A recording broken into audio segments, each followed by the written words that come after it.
Okay, good morning, everybody. Marhaba from Battir. I'm happy to be with you today, guiding you through my village and showing you one of the magnificent parts of the village where it has been registered as a UNESCO World Heritage Site, as you can see in this sign over here, where Battir got this nomination in June 2014 as Palestine, land of olive and vines, cultural landscape of southern Jerusalem, the site known as the name of my village, Battir. And from here, I'm going to take you for a nice walk all over these beautiful terraces down here and explain you more about the aqueduct system and how we've been maintaining the system for the past uh, 2000 years until the people of Battir, they just got inherited the site.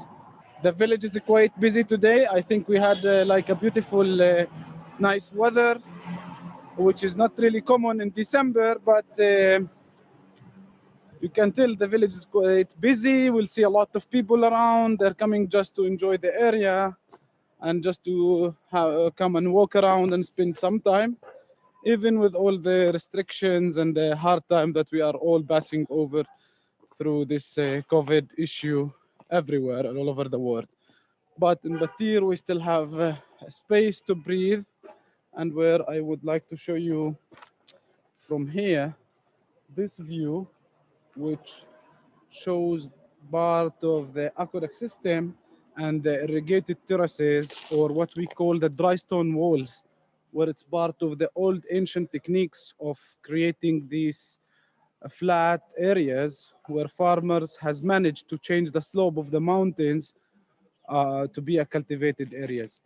Now it's almost a winter season, so we don't have much crops here except some few crops of the things that the farmers grows in winter season, like these ones here. You can see some cauliflower or cabbages, and there you would see like broad beans and fava beans, like people use it also, with some other trees like lemons and some orchards. From here, I'm reaching the one of the main important elements of the village, which is the water spring, and it's one of 7 water springs exist in the village, and where you can see this little guy, he's just filling his gallon of water to take it back home. And from here, there is this little window where it shows what do we have inside as part of what we call the Roman bath here, where it was an ancient cave with one of the water outlets for the spring itself, and the people, they use it. I will try to get inside and show you a little bit of what we have inside. I'll show you here part of the main spring, or what we call the head of the spring, where the people in the past used to fill their jars and to take the water back to their houses. And from here, they used to take it all the way through this direction to the village or to the built-up area over here. So here I will show you one of the old banners with some old photographs that the people took during the 50s for some ladies who used to take the water, and shows how the technique of filling the jars to take it back houses. And also the spring was a cultural hub for people, so they come on not only to take water back, but also to catch up with each other and to get the news of what's going on in the village and all these related issues.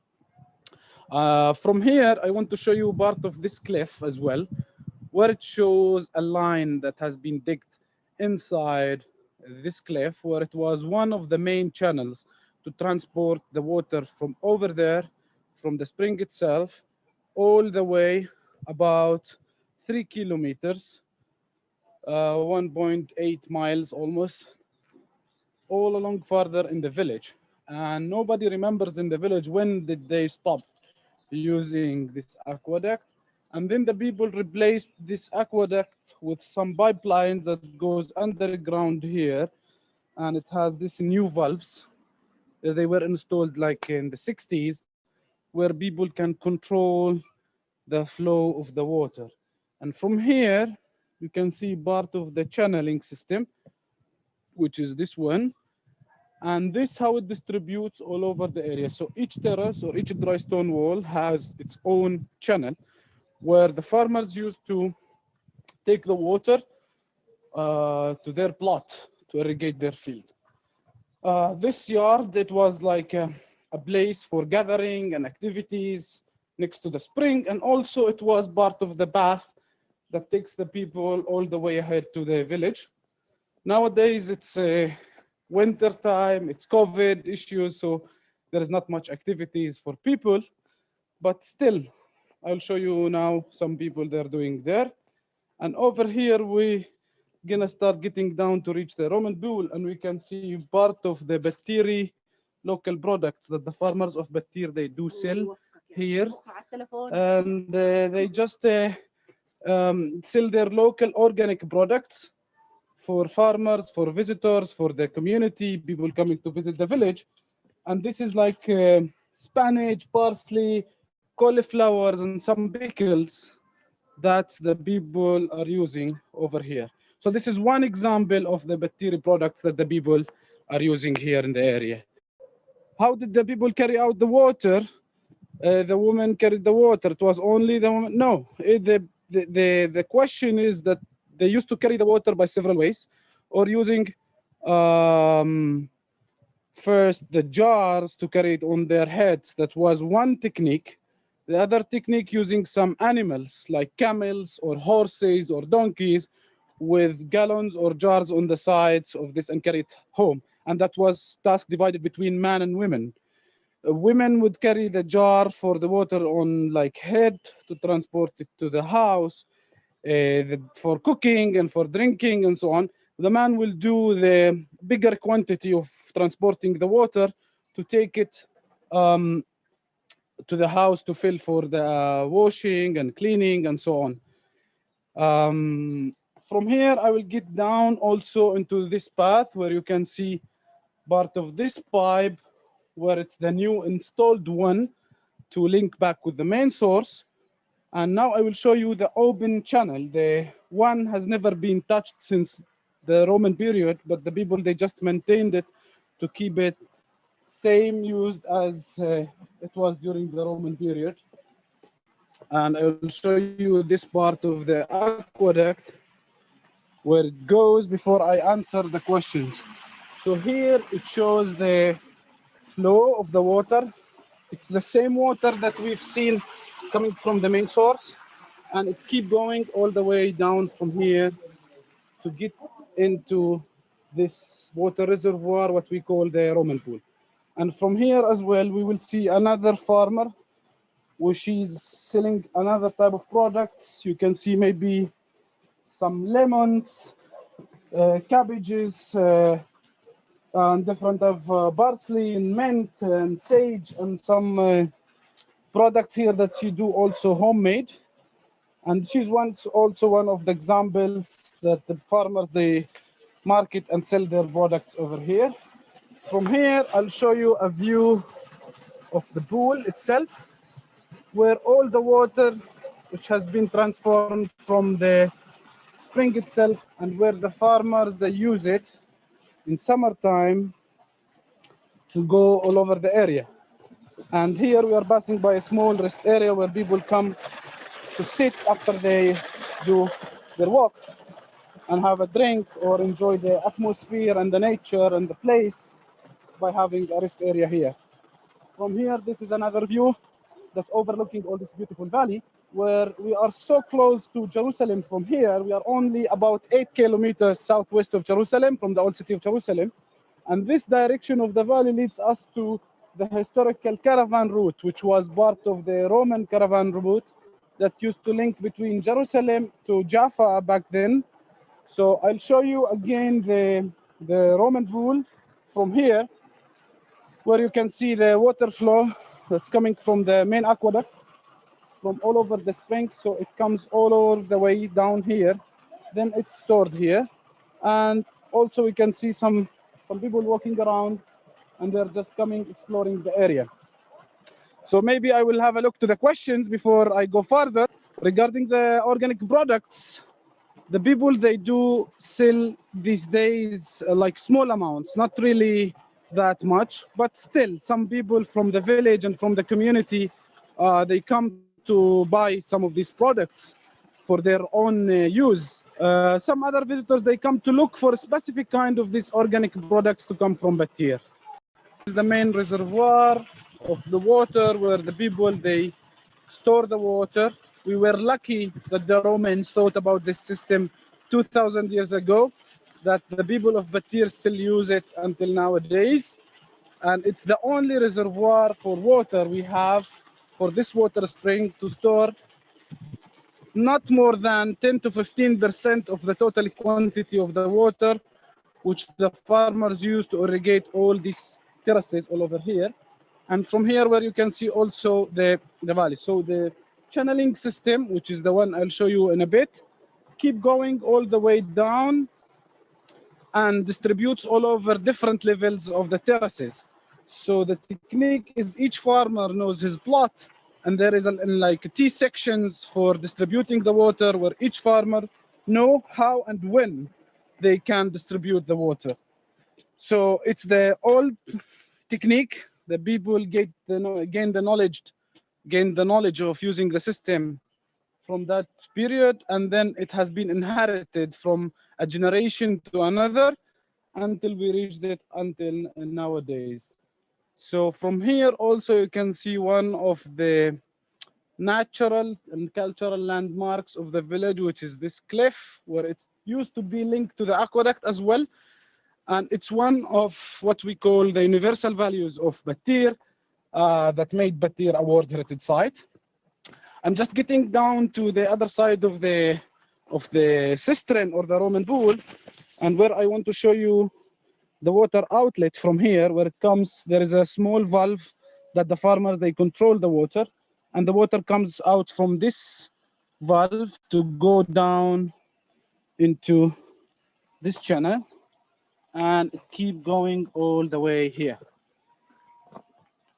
So from here, it shows the aqueduct and the path that the farmers used to follow the water to go to their plots. And from here again, I'm gonna get down to this natural cliff where you can see it over here, where it has been since thousands of years. No human being has been ever involved in creating this shape of the cliff. It was naturally made by the wind and water movements for millions of years. But the human being, since he started creating the aqueduct system, mainly during the Roman period, the system was created before during the Canaanite period, but it was much developed during the Romans.